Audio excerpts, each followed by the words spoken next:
Hello class, today I am going to start chapter number 6, Major Landforms of the Earth.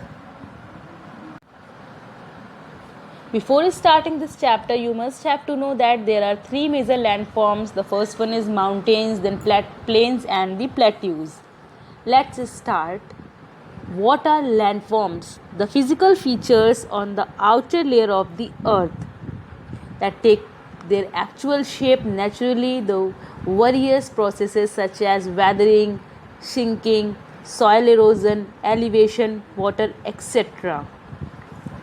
So as I told, the major landforms: mountains, plateau and plains. Let's start. What are the landforms? The process of formation took over millions of years for creating these landforms. So created through the different geological processes. Natural phenomena, you can say the natural internal and the external activities such as rain, wind, volcanic eruptions, etc. Next here, major landforms of the earth. You can see here a diagram considering the elevation and slopes. Here you can see the three categories, namely mountains, plateaus and plains. What is it? So you can see with the diagram, the mountains are the higher platforms. You can say these all are the high rocky landforms that rise above their surroundings. That is mountains. And the plateaus are elevated areas of land with the flat top, and they are also called the tableland because they have a flat top. Here you can see that the top one is it, the flat one in the plateaus. Here you can see. And the mountains are having the high, the raise above their surroundings. And the plain, as in the diagram you all can see, these are the wide and flat surfaces of the earth and they are very fertile. Next, let's start with the mountains. They are steeper and higher than a hill. Generally, mountains are above the height of 600 meters. The slopy landmass below the given height are often categorized as hills.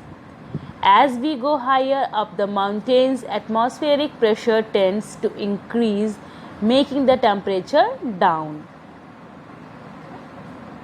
Due to less temperature, mountains often have snow on them, and some mountains at great heights even have glaciers on them.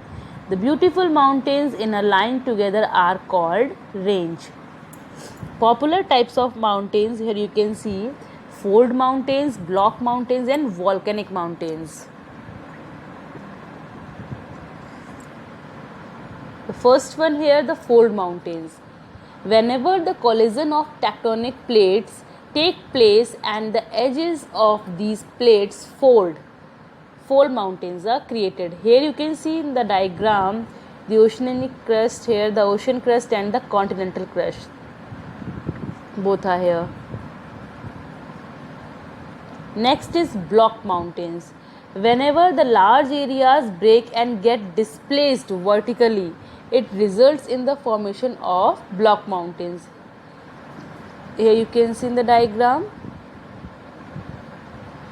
Next is volcanic mountains. Volcanic mountains are formed whenever the magma rises above the earth's crust.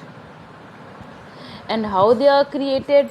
These volcanic mountains are formed when magma from the beneath of the earth, you can see from the downwards of the earth, makes its way to the surface, and at the surface the magma erupts as a lava, ash and rock and the volcanic gases.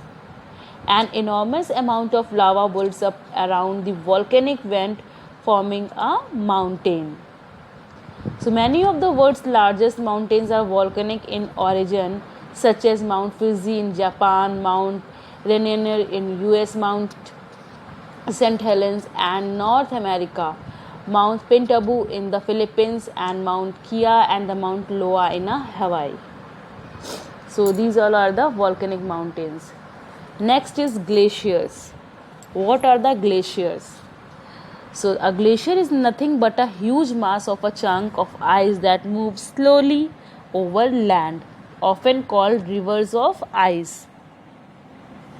So found it is found in very high mountains. The temperature is really low over here, which allows the rivers to freeze. Importance of mountains.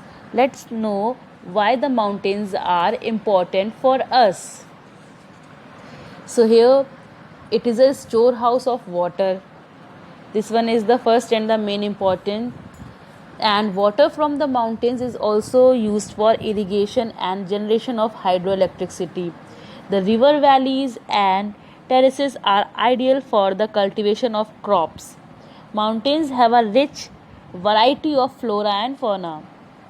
Several sports like paragliding, hang gliding, river rafting, and skiing are popular in the mountains.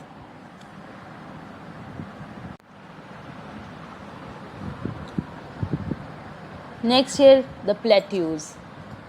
Plateaus are an elevated flat land. So these are the land with a flat top.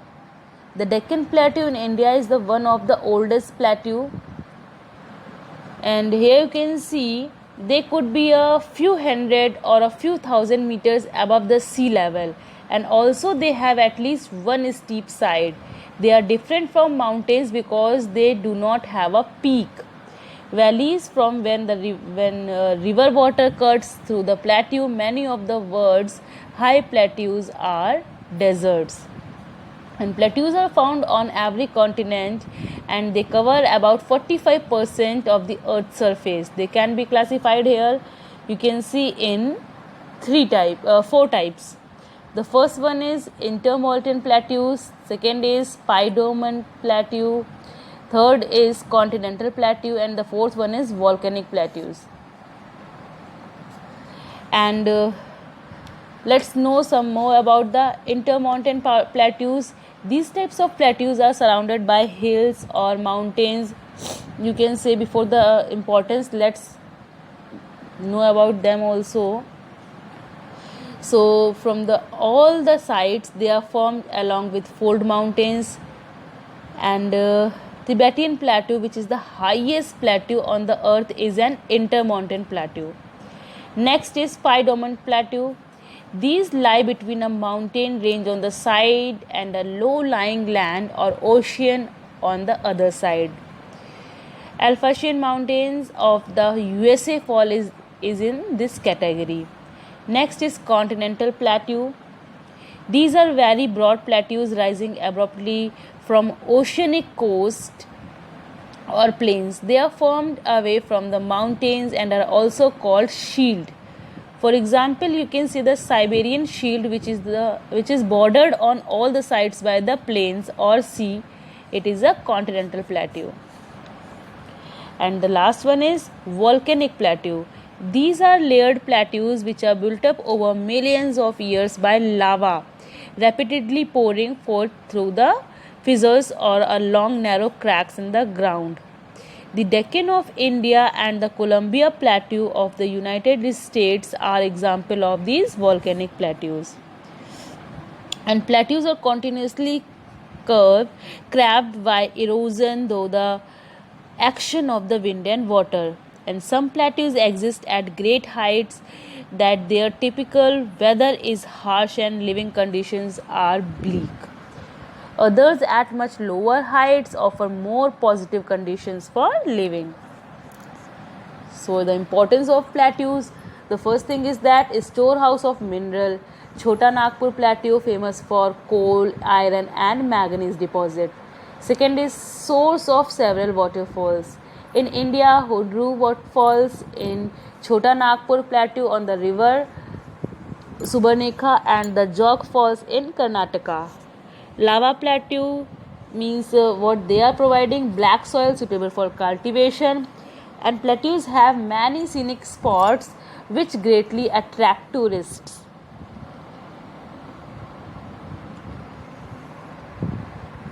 Next here the plains.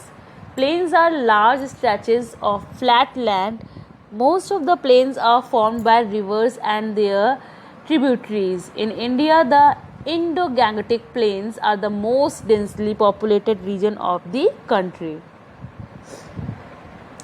Next is importance of plains. The soil is fertile, agriculture were very productive. Most of the people settle in plain regions as flat land is available for transport and for the building of houses, building of railways, etc. Since they are formed due to the action of rivers, water is available for agricultural purpose.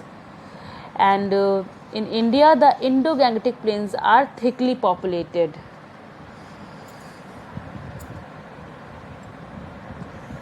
Thank you. Hope you all have understood the chapter.